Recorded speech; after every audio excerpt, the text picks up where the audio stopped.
one ever thinks about this happening to them. But this is what 15 minutes of fire can do to your home and your life. On June 18th, I left my home to go grocery shopping. About 30 minutes later, I got a phone call from my neighbor that my house was on fire. Rushed home, everything going through my head, not knowing what to expect. When I turn the corner, all I see is firemen, fire trucks, fire engines, people everywhere.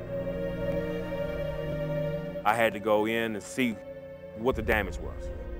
I wasn't expecting what I saw. When I walked in, all I could see was pictures burnt, destroyed, things we've worked so hard through the years to get for ourselves, to make ourselves a little comfortable. Everything people take for granted, gone. And I can remember smelling the smoke, the darkness, soot everywhere. There's just so much to take in at one time, I can't really say what one thing I focused on. The kitchen, refrigerator, stove, microwave, all those things will have to be replaced. But this is the devastation you have when your house catches on fire. I do have smoke detectors, they do work, they do save lives.